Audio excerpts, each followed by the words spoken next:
Hi everyone, Skip here. Take a journey with me as I explore all 50 of Wisconsin state parks and post short, informative, inspirational videos on this channel. Tune in and plan your day hike.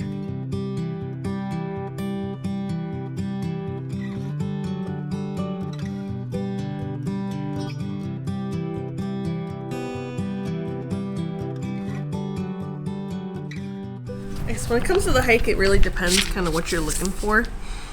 If it's your first time here, I definitely recommend hitting that last parking lot.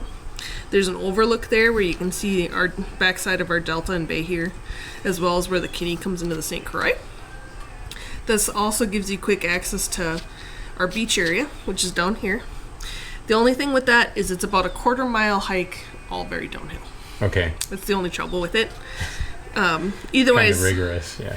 Exactly. We don't recommend it for anyone with disabilities or elderly or really young children, unless the children want to, of course. Right.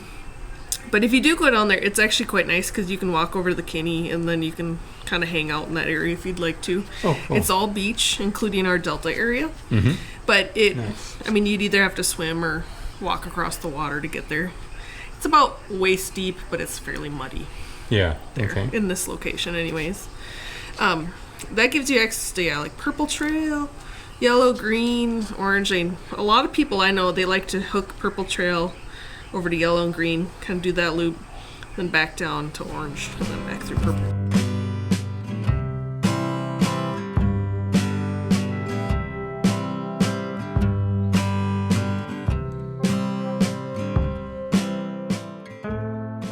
Shooting from the parking lot and looking out over the playground.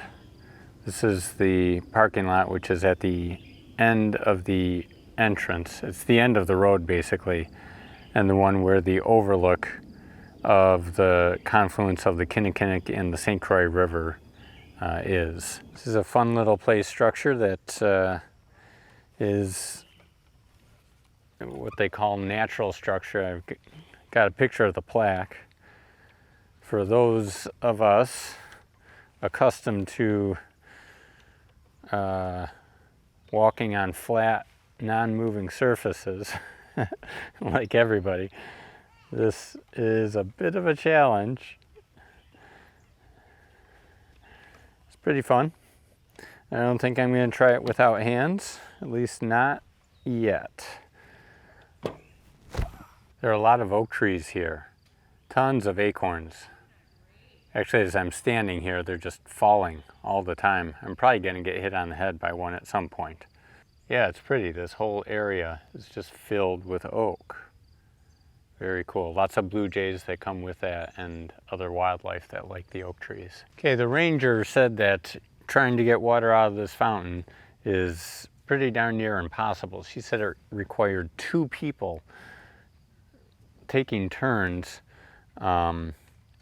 with dedicated effort to actually be successful. No one else has ever done it.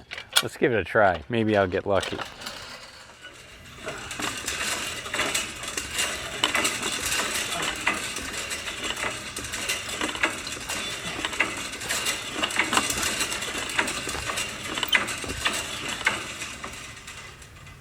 I'm done.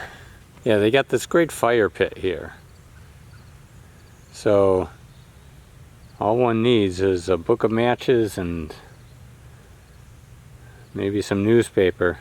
You can sit here and enjoy a nice little campfire.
Sumac is in the cashew family. It's used by humans for hide tanning, dyes, spices, and medicines. It grows in temperate and subtropical regions, and they are found on every continent, except for South America and Antarctica. These small trees can reach a height of 30 feet. The red fruit clusters in drupes, which form at branch tips and are sometimes called sumac bobs. Sumac propagate by seeds and rhizomes, the latter resulting in large clonal colonies, such as are seen here, swaying in the wind.